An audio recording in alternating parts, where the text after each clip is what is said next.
once again. Good morning. Good morning. And it's so wonderful to be here with you. We got this going on now. And I want to welcome you to the Rose of Sharon Sanctuary. And this is my home. And we have Miss Morrissey with us today, which is really wonderful. And our Shirley's back. So we have, including Fleet, there's 6 of us at the Rose of Sharon Sanctuary. And with the closure of houses of worship, we never missed a beat. And we just opened up my sanctuary, and behind me was a china cabinet that I was presenting in India, and they gifted me with these tapestries. So it makes a very nice backdrop for our platform to present every Sunday and for Wednesday Night Live. So as I welcome you today to our wonderful topic of the law of giving and receiving. And we're told energetically in the Bible, ask and ye shall receive, seek and ye shall find, knock and the door shall be opened unto you. For they that what? Asketh, receiveth. They that seeketh, find. And they that knock at the door is opened, it is answered. Because what are we doing? We are taking action. We're putting the works with the faith, action with intention. And when we put the works with the faith, the universe smiles on that. And we create a space of receiving. So as we give, so that our joy may be full, and the Psalms are filled with all of these treasures. And what I love about the Psalms is that, really all the great religions, we were meeting at Lieberman Temple and Temple Isaiah, and that this ancient Judaic energy of the Psalms, of the 23rd Psalm, the Lord is my shepherd, I shall not want. He leadeth me beside the still waters, right? He restoreth my soul. Yea, though I walk through the valley of the shadow of death, I will fear no evil, for thou art with me every step of the way, regardless of a coronavirus, a pandemic. The Lord is with me. And though he prepares a table in the presence of mine enemies. What are my enemies? Those are those thoughts those fear thoughts that go out in the energy field. The light penetrates the darkness comprehendeth it not, and shadows flee away forever and ever and ever. And what we know is that there is a light at the end of the tunnel, and it is not an oncoming train, right? There is a light at the end of the tunnel, and that we move through this energy field, and we allow ourselves to tap into this universal consciousness. So the law of giving and receiving is that we create a space. I love what Joan read by Dr. Chopra about whether we give a flower, an acknowledgement, whether we allow ourselves to just go for a walk, and it's so amazing. I feel that even with masks on, that people can feel our smile. And we look into the eyes, and I see twinkles in people's eyes as well. So energetically, we are feeling the energy. And what we know is through the law of giving and receiving, there's a law of circulation and there's a law of congestion. The minute we start feeling fearful, and believe me, I include myself in this, running a nonprofit for 45 years has been a really interesting experience. And what I want you to know is the ancient Chinese never cursed anybody. No, never. They only wished them an interesting life. So you don't have to tell anyone to go to hell. You say, I wish you an interesting life, right? And as we wish everyone an interesting life, let's lift that vibration, because we know that heaven and hell are not geographical locations, unless it was last week, and I heard it was 130 in Death Valley and 122 in Palm Springs. I'm up here in Desert Hot Springs. It was only 114 up here, triple digits. So sometimes we feel like, yes, hell is a geographical location. In fact, I love the story about the Texans that were in Greece. And the tour guide was showing them the Parthenon and all the beauty of the energy of the statuary and the ancient ruins. And then they looked down, a crater. And as they looked down, the Texan said, my God, it looks like hell. And the tour guide said, you Americans have been everywhere. Yes, absolutely. Right? And sometimes we pass each other, you know, coming in and out of heaven on earth or hell. And when we get it, that it's not a geographical location, it's a state of consciousness. And that four-letter word, the F word, fear, when we are coming from a fear-based place, that's hell. In fact, in the ancient samurai, there was this great warrior, an amazing warrior. And I just absolutely love this legend. He wanted to find the wise man, the wisest man in the world.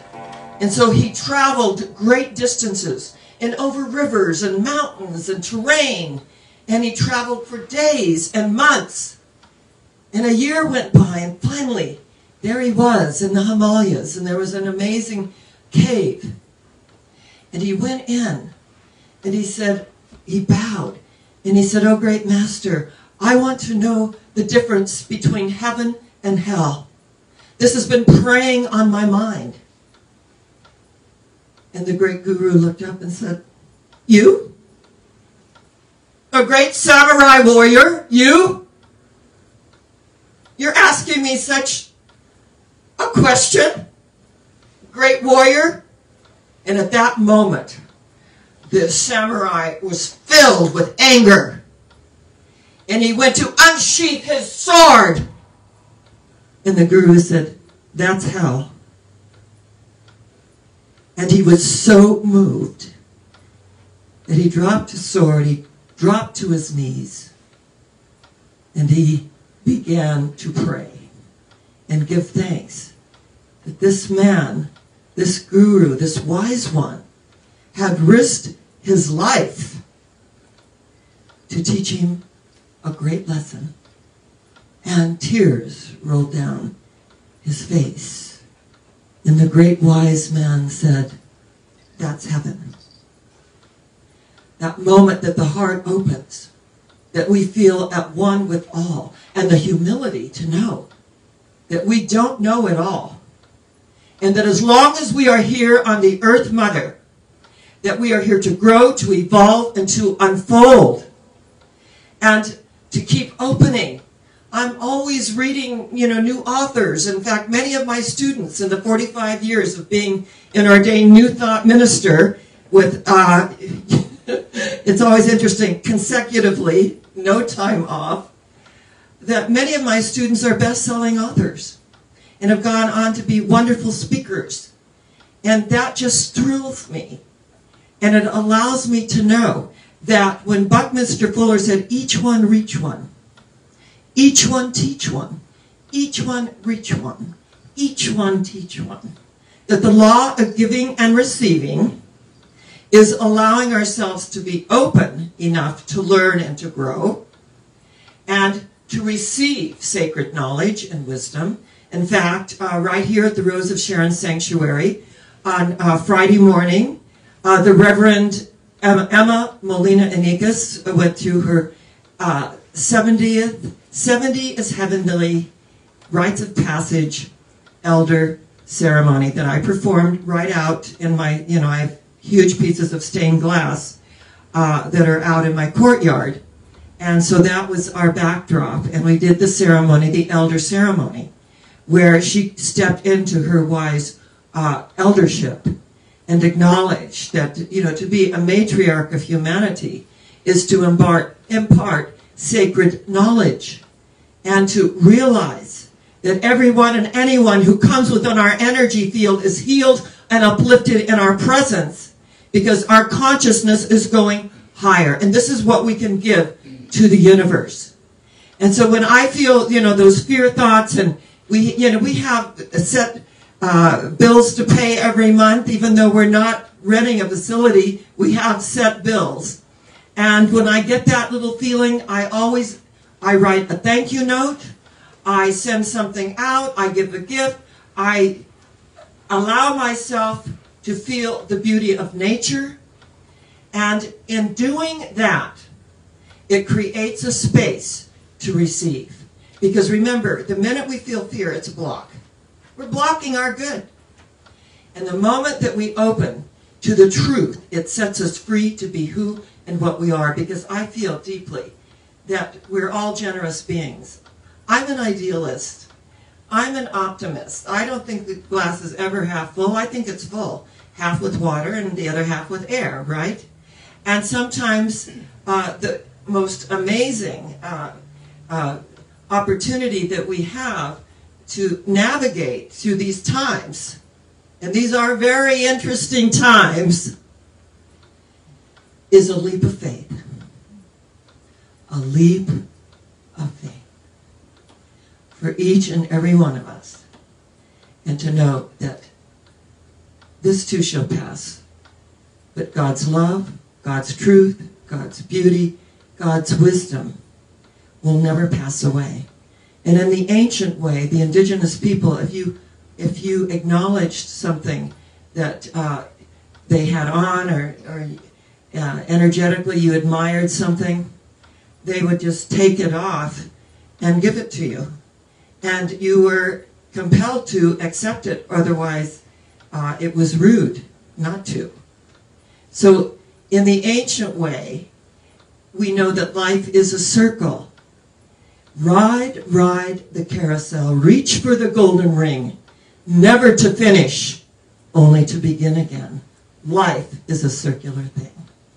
So on this day, where we come together to acknowledge the power, the presence, the energy, and the opportunity that we have to make a difference, to realize there's a law of circulation and a law of congestion, and the moment that we go into fear, we congest our good, don't we?